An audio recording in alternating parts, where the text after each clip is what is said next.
ஆண்டவராகிய இயேசு கிறிஸ்துவின் இனிய நாமத்தில் நல்வாழ்த்துக்கள். மீண்டுமாக என்னோட லைவ் வீடியோவில் உங்களை சந்திப்பதில் கிறிஸ்துக்கள் பெருமகிழ்ச்சி அடைகிறோம்.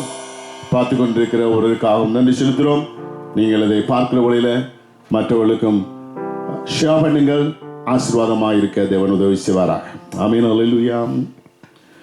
துதியும் கனமும் எல்லாம் உமக்கே தேவா, உமக்கே துதியும் கனமும் எல்லாம் உமக்கே தேவா, உமக்கே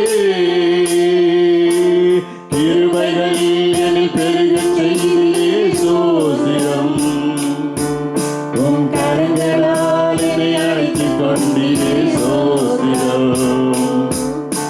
கிருபைகள் என்னில் பெருகச் செய்தீரே சோஸ்திரம்.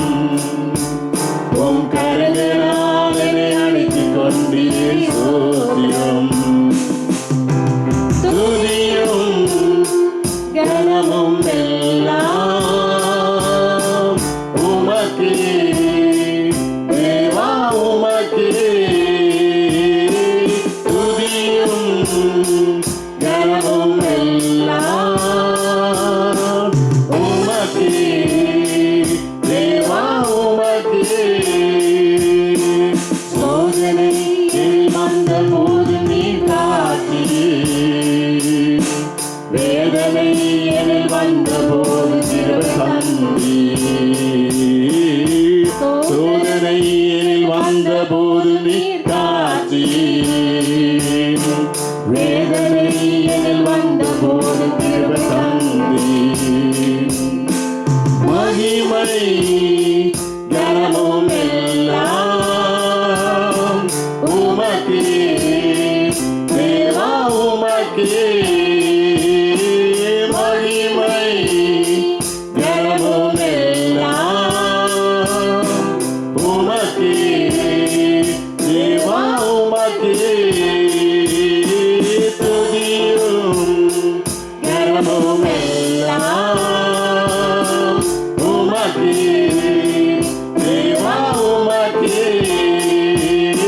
துதியும் கனமும் எல்லாம் உமக்கே தேவா, உமக்கே. கண்ணீரில் வந்த போது நீ துடைத்தீர், உம் கரங்களால் என்னை அழைத்து காத்து கொண்டீர். கண்ணீரில் வந்த போது நீ துடைத்தீர், உம் கரங்களால் என்னை அழைத்து காத்து கொண்டீர்.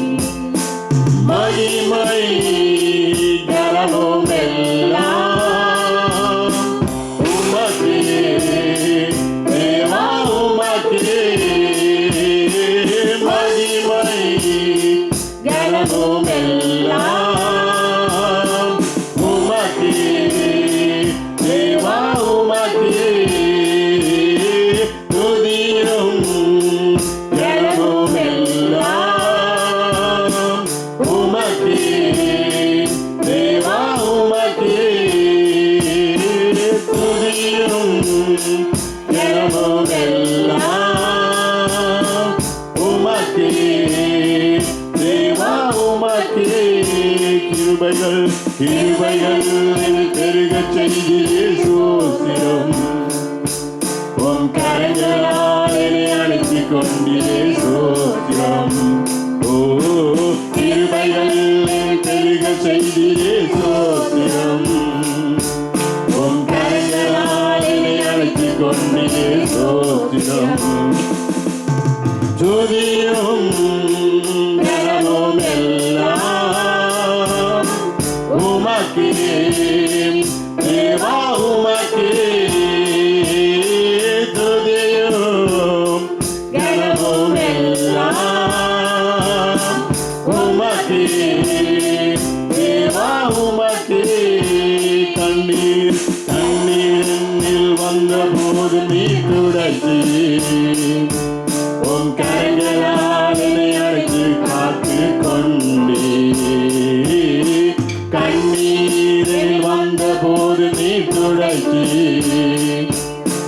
கரங்களால் என்னை அழைத்து காத்து கொண்டீர். மகிமை கனமும் எல்லாம் உமக்கே தேவா, உமக்கே மகிமை கனமும் எல்லாம் உமக்கே தேவா, உமக்கே துதியும் கனமும் எல்லாம் தேவா, உமக்கே துதியும் கனமும் எல்லாம் உமக்கே தேவா, உமக்கே. ஹல்லேலூயா, ஆமென். எல்லா கனத்துக்கும் மகிமைக்கும் பாத்திரராய் இருக்கிறவர் நம் ஆண்டவராய் இயேசு கிறிஸ்து இந்த வேளையிலும் எங்களோடு இந்த லைவ் வீடியோவிலே இணைந்து பார்த்து கொண்டிருக்கிற ஒவ்வொருவரையும் தேவன் நிறைவாக ஆசீர்வதிக்கட்டும். குறைவுகளை நிறைவாக்குறவர், கண்ணீரை சுடைக்கிறவர், வேதனைகள் வியாகுலங்களை நீக்கிற நம் ஆண்டவர் நம்மோடு இருக்கிறார். மரித்தேன், இதோ சதா காலங்களில் நான் உயிரோடு இருக்கிறேன் என்று சொன்னவர் தகப்பன் எங்களோடு கூட இருந்து இந்த நாட்களில அவர் கிருபைகள் நம்மீது பெருகச் செய்கிற நல்ல தகப்பனாய் இருக்கிறார். அல்லேலூயா, துதியும் கனமும் எல்லாம் உமக்கே தேவா, உமக்கே துதியும் கனமும் எல்லாம் உமக்கே தேவா, உமக்கே.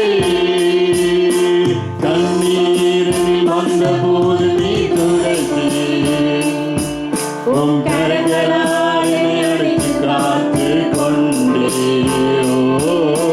கண்ணீரில் வந்தபோது நீ துடைத்தீர், உம் கரங்களால் என்னை அணைத்து காத்து கொண்டீர். மகிமை கனமும் எல்லாம் உமக்கே தேவா, உமக்கே மகிமை கனமும் எல்லாம் உமக்கே தேவா, உமக்கே துதியும் கனமும் எல்லாம் உமக்கே தேவா, உமக்கே துதியும் கனமும் எல்லாம் உமக்கே தேவா, உமக்கே. எங்களை அதிகமாக நேசிக்கிற நல்ல பிதாவே, இந்த அருமையான நாளுக்காக துதிக்கிறோம், சோதரிக்கிறோம். மீதி அனுபவங்களை நம்முடைய கருத்தில் ஒப்புவிடுகிறோம். ஆண்டவரே, நீங்க பேச போற வார்த்தைகள் ஆண்டவரே எங்களோடு ஒவ்வொருவரும் பேசட்டும். ஆண்டவரே, இந்த லைவ் வீடியோவை பார்த்து கொண்டிருக்கிற ஜனங்களுடைய வாழ்வில் இருக்கிற குறைவுகளை நிறைவாக்கக்கூடியவன் நீங்கள் என்பதை உணர்ந்து ஒவ்வொருவரும் செயல்பட தகப்பனுக்கு உதவி செய்வதாக. எல்லா கனத்தையும் மகிமையையும் துதியையும் கர்த்தாவே ஒருவருக்கு செலுத்துகிறோம். நாங்கள் சிறுகவும் நீங்கள் பெருகவும் தகப்பன் எங்களை நடத்துங்க. பேசுவின் நாமத்தினால் பிதாவே, ஆமென். இப்பொழுதும் தேவ செய்திகளாக நாம கடந்து செல்வோம். இதை பார்க்க நீங்க தயவு செய்து ஷேர் பண்ணுங்க. மற்றவர்களுக்கும் இந்த தேவ செய்தி ஆசீர்வாதமா இருக்க உதவி செய்யும்படியாக கேட்டுக்கொள்கிறோம். ஆமென். ஆமென், ஆமென். கர்த்தராகிய இயேசு கிறிஸ்துவின் நாமத்தினாலே உங்கள் ஒவ்வொருவரையும் வாழ்த்தி நான் வரவேற்கிறேன். இன்றைய நாளும் நாங்கள் தேவனுடைய வார்த்தையை நாங்கள் தியானிக்க இருக்கிறோம். இன்றைய நாளிலே நாங்கள் தேவனுடைய மரணத்தை குறித்து 2000 ஆண்டுகளுக்கு முன்பதாக இயேசு கிறிஸ்துவானவர் சிலுவையிலே மரித்ததினாலும் அதனாலே நமக்கு கிடைத்த நன்மை என்ன என்கிறதை குறித்து தியானித்து கொண்டு வருகிறோம். இந்த தியானிக்கும் இந்த நாளிலே அவருடைய மரணத்தினால் நமக்கு எப்படிப்பட்ட சலாக்கிய பாக்கியம் கிடைத்ததென்றதை தான் இன்றைய நாளிலே நாங்கள் வார்த்தையிலே தியானிக்க போகிறோம். ரோமர் எழுதின புத்தகம் 6ஆம் அதிகாரம் 20ஆம் வசனத்தில் இருந்து 23ஆம் வசனம் வரை ரோமர் 6ஆம் அதிகாரம் 20 வாசிக்கின்றேன். பாவத்துக்கு நீங்கள் அடிமைகளாய் இருந்த காலத்தில் நீதிக்கு நீங்கினவர்களாய் இருந்தீர்கள். இப்பொழுது உங்களுக்கு வெட்கமாக தோன்றுகிற காரியங்களினாலே அக்காலத்தில் உங்களுக்கு என்ன பலன் கிடைத்தது? அவைகளின் முடிவு மரணமே. இப்பொழுது நீங்கள் பாவத்தினின்று விடுதலை ஆக்கப்பட்டு தேவனுக்கு அடிமைகளானதினால் பரிசுத்தமாகுதல் உங்களுக்கு கிடைக்கும் பலன், முடிவோ நித்திய ஜீவன். பாவத்தின் சம்பளம் மரணம், தேவனுடைய கிருபை வரமோ நம்முடைய கர்த்தராகிய இயேசு கிறிஸ்துவினால் உண்டான நித்திய ஜீவன். இதிலே நாங்கள் பார்க்கிறோம், நாங்கள் அடிமைகள் என்ற ஒரு வார்த்தை இதிலே பயன்படுகிறது. நாங்கள் ஒரு காலத்திலே பாவத்துக்கு அடிமைகளாய் இருந்தோம் என்று சொல்லப்படுகிறது. பின்பு தேவனுக்கு அடிமைகளாக்கப்பட்டோம் என்று சொல்லப்படுகிறது. இந்த 2 அடிமைகள் என்ற காரியத்திலும் பெரிய வித்தியாசம் ஒன்று. ஒரு மனிதன் பாவத்துக்கு அடிமையா இருக்கிற போது அவனுடைய நிலைமை பரிதாபமா இருக்கும். ஏனென்றால் பாவம் எங்கே கொண்டு போய் முடிக்கும் ஒரு மனுஷனை? மரணத்திலே தான். அவனுக்கு சாவு, அவனுடைய ஆத்துமாவுக்கு சாவிலே கொண்டு போய், அழிவிலே கொண்டு போய் முடிக்கும். ஆனால் தேவனுக்கு ஒரு மனுஷன் அடிமையாகினால் அவனுக்கு என்ன கிடைக்கிறது? நித்திய வாழ்வு கிடைக்கும் என்று சொல்லப்பட்டிருக்கின்றது. இந்த அடிமைத்தனத்தை குறித்து நாங்கள் பார்க்கிற போது வேதத்திலே ஒரு ஆண்டவராய் இயேசு கிறிஸ்து ஒரு உவமையங்களுக்கு சொல்லி தந்திருக்கிறார். அதிலே ஒரு கதையிலே ஒரு தகப்பனுக்கு 2 பிள்ளைகள். அதிலே இளையவன் என்ன செய்கிறான்? என்னுடைய சொத்து, அவர் பெரிய அந்த தகப்பன் மிகவும் பணக்காரனாய் இருந்தார். அதனாலே அந்த மகன் சொல்லுகிறான், என்னுடைய சொத்தை எனக்கு பிரித்து தந்து விடுங்கள், நான் என்னுடைய விருப்பத்துக்கு நான் போக போகிறேன், நான் தனியாக வாழ போகிறேன் என்று சொல்லி கேட்ட போது அந்த தகப்பன் மிகவும் வேதனையோடு கூட என்னை விட்டு அவன் பிரிய விரும்புகிறானே என்று சொல்லி, ஆனாலும் அவன் வளர்ந்தவனாயிற்றே அப்படி என்று சொல்லி அவனுக்குரிய பங்கை அவன் பிரித்து அந்த தகப்பன் கொடுத்து விடுகிறார். அந்த இளைய மகன் அந்த சொத்தெல்லாம் தகப்பன் சேர்த்து பல ஆண்டுகளாக சேர்த்து வைத்த அந்த சொத்தெல்லாம் எடுத்துக்கொண்டு வேறு ஒரு ஊருக்கு, வெளியூருக்கு சென்று அவன் தன்னுடைய இஷ்டம் போல் எல்லாவற்றையும் அழித்து குட்டித்து வெறித்து பிள்ளையான வாழ்க்கையெல்லாம் வாழ்ந்து ஒரு சிறிய காலத்திலே என்ன செய்கிறான்? தகப்பன் சேகரித்து வைத்த அத்தனை சொத்துக்களையும், அவனுக்கு கொடுக்கப்பட்ட அத்தனை சொத்தையும் அழித்து போடுகிறான். இப்பொழுது அவனுக்கு சாப்பிட கூட வழி இல்லை. பாருங்க, ஒரு மனிதனிடத்தில் ஏராள பணம் இருந்தால் அநேகர் கூடிக்கொள்வார்கள். அவனிடத்தில் இருக்கிறதை வைத்து சாப்பிடுவதற்காக அநேகர் அங்க என்ன செய்வார்கள்? அவனை சேர்த்துக் கொள்வார்கள். பணம் எல்லாம் போனவுடன் என்ன செய்வார்கள்? அவர்கள் எல்லாரும் விட்டு போய்விடுவார்கள். இப்ப அவனுக்கு யாரும் இல்லை. சாப்பாடு கொடுக்க கூட, ஒரு நேர உணவுக்கு கூட அவனுக்கு ஒன்றுமே இல்லை. இப்போ என்ன செய்கிறான்? வேலை தடித்திருக்கிறான். தான் போன இடத்திலே அவனுக்கு பன்றிகள் மேய்க்கிற வேலை கிடைத்தது. ஆனால் அவன் அந்த பன்றி போடுற சாப்பாடை கூட சாப்பிட அந்த எஜமான் விடவில்லை. ஆகினாலே ஒரு பட்டினியும் பசியுமா இருக்கிறான், மிகுந்த வேதனையில இருக்கிறான். இப்ப யோசிச்சு பார்க்கிறான், என்னுடைய அப்பா அவ்வளவு நல்ல அப்பா, என்னுடைய அப்பா தன்னுடைய சொத்தையெல்லாம் கேட்கிற போது தந்து விட்டார், என்னுடைய பங்கை தாரம் என்ற போது தந்து விட்டார். ஆனால் அவருடைய வீட்டிலே இருக்கிற வேலைக்காரர் கூட 3 நேரமும் நன்றாக சாப்பிட்டு சந்தோஷமாய் வாழ்கிறார்களே. ஆனா நான் அவருடைய பிள்ளையா இருந்தும் இப்படிப்பட்ட ஒரு வேதனையான ஒரு நிலையில இருக்கிறேனே, ஏன் இந்த வேதனை? நான் என்ன செய்யலாம்? என்னுடைய அன்பான அந்த அப்பாவிடம் ஓடி போவோம், ஒன்று செய்யலாம். இனி நான் என்னுடைய அப்பாவுக்கு பிள்ளையா இருக்க எந்த தகுதியும் எனக்கு இல்லை. நான் என்ன செய்வேன்? தகப்பனே, அப்பா, என்னை உங்களுடைய ஒரு வேலைக்காரனை போல சேர்த்துக்கொள்ளும். உங்களுடைய ஒரு வேலைக்காரனா இருந்தாலே எனக்கு 3 நேரம் சாப்பாடு கிடைக்குமே, சந்தோஷமா என்ன இருக்க முடியுமே, அதனால திருப்தியா நான் வாழ முடியுமே, நான் ஒரு வேலைக்காரனாய் மாத்திரம் இருக்க எனக்கு உதவி செய்யும் என்று நான் கேட்பேன் என்று மறுபடியும் தன்னுடைய தகப்பன் ஊருக்கு தேடி ஓடி வருகிறான். தேடி வந்து அந்த தகப்பன் தூரத்திலே கண்டவுடனே அவனை வேலைக்காரனாய் மன்னிப்பு கேட்கிறான். என்னை உடைய பிள்ளையாய் நீ ஏற்றுக்கொள்ள வேண்டாம், என்னை ஒரு வேலைக்காரனாகவே நீ ஏற்றுக்கொள்ள வேண்டும் கேட்கிறான். ஆனால் தகப்பனு அப்படி இல்லை, நீ என்னுடைய பிள்ளை என்று சொல்லி அவனுக்கு மோதிரம் போட்டு, அவனுக்கு புது உடுப்பு கொடுத்து, அவனை குளிக்க வாத்தி, அவனுக்கு காலுக்கு செருப்பு போட்டு, என்னெல்லாம் அலங்காரம் செய்யணும் எல்லாம் செய்து பெரிய ஒரு கொண்டாட்டமே நடக்கிறதை பார்க்கிறோம். அது போலதான் நாங்களும் கூட பாவத்துக்கு அடிமைகளாக இருந்தோம். ஒரு நேரம் நானும் கூட பாவத்துக்கு அடிமையாக என் இஷ்டம் போல் வாழ்ந்து வந்தேன். வாழ்க்கையிலே நம்பிக்கை இல்லை, அடிக்கடி வியாதி வரும், அதுக்கு பதில் இல்லை. இப்படியாய் நம்பிக்கையற்ற, நம் எதிர்காலத்தை குறித்து நோக்கம் தெரியாது, வாழ்க்கை நோக்கம் தெரியாது, ஒன்றும் தெரியாது. அப்படி வாழ்ந்த நேரத்திலே தான் தேவன் என்னை தூக்கி எடுத்தார். இப்படித்தான் ஒவ்வொருவரையும் தூக்கி எடுக்கிறார். நாம் என்ன நினைக்கிறோம்? ஆண்டவரே, உமக்கு அடிமையா இருந்தாலே போதும், எங்களுக்கு போதும், நாங்கள் திருப்தியா வாழ முடியும் என்று. ஆனால் அங்கு ரோமர் அங்கு 8ஆம் அதிகாரம் 15-16 வாசித்தால் தெரியும். ஆண்டவர் சொல்லுகிறார், புத்திர சுகார் ஆவியை கொடுத்ததினாலே ஆண்டவர் எங்களை அந்த புத்திரராக, பிள்ளைகளாக அவர் தமக்கு ஏற்றுக்கொண்டிருக்கிறார். அப்பா பிதாவை என்று கூப்பிடக்கூடிய எங்கள் எங்களுக்கு அந்த ஆவியை கொடுத்து அவர் எங்களை பிள்ளைகளாக, எங்களை அடிமையாய் அவர் ஏற்றுக்கொள்ளவில்லை. நாங்கள் என்ன சொல்லுகிறோம்? ஆண்டவர் எங்களை அடிமையாக ஏற்றுக்கொண்டாலே போதும் என்று. ஆனால் அவர் எங்களை பிள்ளையாக ஏற்றுக்கொள்கிறார். இப்படிப்பட்ட நல்ல தகப்பனா இருக்கிறார். சரி, இந்த பிள்ளையான பாக்கியம் வந்துட்டு வானத்தையும் பூமியை உண்டாக்கின சர்வ வல்லவருக்கு நாங்கள் பிள்ளைகளாகி விட்டோம். இந்த பிள்ளையாளாகிற பாக்கியம் சாதாரணமாக வந்து விட்டது என்று நினைக்கிறீர்களா? இல்லவே இல்லை. அது மிகப்பெரிய விலை கொடுத்து வாங்கப்பட்டது. அதன் பெருமதி தெரிந்தால் நாம் ஒவ்வொருவரும் எவ்வளவு கவனமாக வாழுவோம் என்றது தெரியும். இப்போ பாருங்க, இந்த உலகத்தில ஒவ்வொரு தேசங்களிலும் சுதந்திரம் தினம் என்று கொண்டாடுவார்கள். இலங்கை, இந்தியா, இன்னும் பல இடங்களிலே சுதந்திர தினங்கள் கொண்டாடுவார்கள். இண்டிபெண்டன்ட் டேஸ் என்று சொல்லி கொண்டாடுவார்கள்.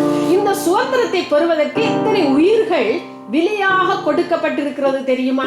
ஒவ்வொரு தேசமும் தன் சுதந்திரத்தை காத்துக் கொள்வதற்காக, தேசத்தை, தன் இனத்தை, தன் மொழியை காத்துக்கொள்ள எவ்வளவு போராட்டங்கள் போராடி எத்தனை உயிர்கள் பறிகொடுக்கப்பட்டு அந்த சுதந்திரம் வாங்கப்பட்டிருக்கிறது தெரியுமா? பெண்கள் விடுதலைக்காகவும், இன விடுதலைக்காகவும், இப்படி பல விடுதலைகளுக்காக இரத்தங்கள் பல சிந்தப்பட்டு பல உயிர்கள் கொடுக்கப்பட்டுத்தான், விலையாக கொடுக்கப்பட்டுத்தான் விடுதலை கிடைக்கிறது. நம் தேசத்துக்காகவும் விடுதலைக்காக, நம் இனத்தின் விடுதலைக்காக எத்தனை உயிர்கள் பலி கொடுக்கப்பட்டிருக்கிறது தெரியுமா? அப்படித்தான் இன்றைக்கும் மியான்மர் பகுதிகளிலே அங்கு போராட்டம், அங்கு விடுதலைக்காக அவர்கள் போராடி இன்றைக்கும் எத்தனையோ பேர் மரித்துக் கொண்டு இருக்கிறார்கள். இப்படித்தான் அங்கு விடுதலை ஒரு சாதாரண பூமியில கூட ஒரு விடுதலையை மனுஷன் பெற வேண்டுமானால் இவ்வளவோ விலை கொடுக்க வேண்டி இருக்கிறது. எத்தனையோ உயிர்கள் அதற்கு தியாகம் பண்ண வேண்டி இருக்கிறது.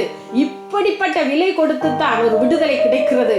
அப்படியானால் நித்தியத்துக்குரிய விடுதலை, அப்படிப்பட்ட பெரிய விடுதலையை பெறுவதற்கு சாதாரண விலை கொடுக்க முடியாது. சாதாரண உயிர்கள், மனித உயிர்கள் கொடுத்து அந்த விலையை கொடுத்து வேண்ட முடியாது. அந்த விடுதலையை கொடுப்பதற்காக இந்த பூமியிலே எந்த மனிதனுக்கும் அந்த தகுதி இல்லை. இன்று பல உயிர்கள் கொடுக்கப்பட்டு தேசங்களுக்கு விடுதலை கிடைக்கிறது. ஆனால் முழு உலகத்திலும் இருக்கிற அத்தனை மக்களுடைய ஆத்துமாவுக்கும் விடுதலை பெறுவதற்கு அப்படிப்பட்ட விலை கொடுக்க யாருக்கும் தகுதி இல்லை. எத்தனை கோடி மக்கள் மரித்தாலும் அந்த விடுதலையை பெற முடியாது. ஆகையினாலே மேலான ஒரு விடுதலை தேவை, மேலான ஒரு விலை கொடுக்கப்பட வேண்டும். அந்த விலையாகத்தான் ஆண்டவராகிய இயேசு கிறிஸ்து தேவாதி தேவனாயிருந்தும் கிட்டத்தட்ட 2000 ஆண்டுகளுக்கு முன்பதாக இந்த பூமியிலே மனிதனாய் பிறந்து நமக்கு விடுதலையை தரும்படி, சுதந்திரம் தரும்படி, நம்முடைய ஆத்துமாவுக்கு சுதந்திரம் தரும்படி அவர் சிலுவையிலே மரித்தார். சிலுவையிலே நமக்காக ரத்தம் சிந்தினார், அடிக்கப்பட்டார், நொறுக்கப்பட்டார், அவமானப்பட்டார். எனக்காகவும் உங்களுக்காகவும் எங்களுக்கு ஆத்துமத்துக்கு சுதந்திரம் வேண்டி தரும்படி அந்த மிகப்பெரிய விலை சிலுவையிலே நமக்காக கொடுக்கப்பட்டது. யாருக்கும் இந்த பூமியிலே தகுதி இல்லாததினாலே பரிசுத்தராகி அவர், பாவமே அறியாத அவர், எந்த பாவத்தையும் செய்யாத அவர், பரிசுத்த தெய்வம் பூமிக்கு மனிதனாய் வர வேண்டி இருந்தது. பரிசுத்த ரத்தம் சிந்தப்பட்டாலோடைய அந்த சுதந்திர மனிதனுக்கு கிடைக்காதென்றதை தெரிந்த தேவன் தன்னுடைய சொந்த குமாரனை பூமிக்கு அனுப்பினார்.